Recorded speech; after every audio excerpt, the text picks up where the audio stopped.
ना बियो आसीबेनी आज्ञा कौन बियो आसीबेनी आप डाकिले समस्ते लिप्त अच्छा आगे मिड डे मिल में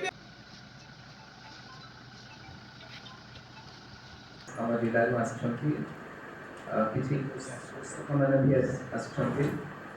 ସେମାନଙ୍କୁ ବି ମୁଁ ଆଜି ସ୍ୱାଗତ କରୁଛି ଆଉ ବିଶେଷ କରି ଆମର ଯେଉଁ ମିଡ଼ିଆ ବନ୍ଧୁଗଣ ଅଛନ୍ତି ତାଙ୍କୁ ବି ମୁଁ ଆଜି ଏଇ ତାଲିମ କାର୍ଯ୍ୟକ୍ରମକୁ ସ୍ୱାଗତ କରୁଛି।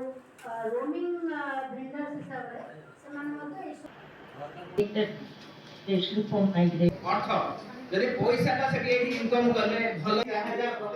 କ'ଣ ଥିଲା ଉଦ୍ଦେଶ୍ୟ? এটা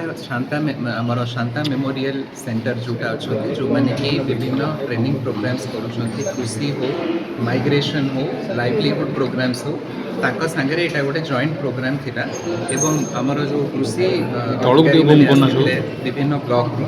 ଏବଂ ତା ଛଡ଼ା ବିଭିନ୍ନ ଡିପାର୍ଟମେଣ୍ଟର ଅଧିକାରୀମାନେ ବି ଆସିଥିଲେ ତା ଛଡ଼ା କୃଷକମାନେ ଆସିଥିଲେ ଆଉ ଅନ୍ୟାନ୍ୟ ଯେଉଁ NGOs ଇନଭଲ୍ଭ ଅଛନ୍ତି ସେମାନେ ବି ରହିଲେ ତେଣୁ ଏଇଟା ଗୋଟେ ଆଲୋଚନା ଚକ୍ର ହେଲା ଯେ ଆମକୁ ଆଗକୁ କୃଷି କ୍ଷେତ୍ର ହଉ ବା କୃଷି କ୍ଷେତ୍ର ହଉ ସେଥିରେ କିଭଳି ଭାବରେ ଆମେ ଗୋଟେ ଖସଡ଼ା ତିଆରି କରିବା ଯେଉଁଥିରେ କି ଲାଇଭଲିହୁଡ୍ ଅପରଚ୍ୟୁନିଟିଜ୍ ବଢ଼ିବ ଏବଂ ମାଇଗ୍ରେସନକୁ କେମିତି ଆମେ ଆଡ୍ରେସ୍ କରିପାରିବା। सर दुईटी प्रसंग पर अधिक आलोचना करागला गोटे हूँ दादन श्रमिक आ गोटे कृषि कृषि सर केन्द्रापड़ा जिले में बर्तमान भी 40% चाषी क्षेत्र को पानी जाऊनी केमी सर कृषि डेवलपमेंट हम जिले में जोग्राफिकली आज देखिए आमर कोस्टल येटा कृषि एते माने कृषि फ्रेंडली नुहे जोग्राफिकली तेणु जो अलग जगह रोचे से भी विभिन्न प्रोब्लेम जमती एबे आपण देखुछंती बन्या प्रभावित अंचल रोचे तेणु तारी भितर आमर जो जगार कृषि हो पार आम से जगार चेष्टा करवा केमी भल भाव हो अधिकरू अधिक फसल आमर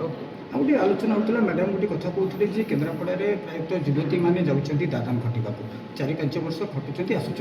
सर जदि महिला मानी संवेदनशील करने मिशन शक्ति योजना कराला 2024 वर्ष धरी स्वावलम्बी कराला तापर भी सर कौन एमती हो सचेतनता अभाव ना योजना पहुँच एबे आम सचेतन करने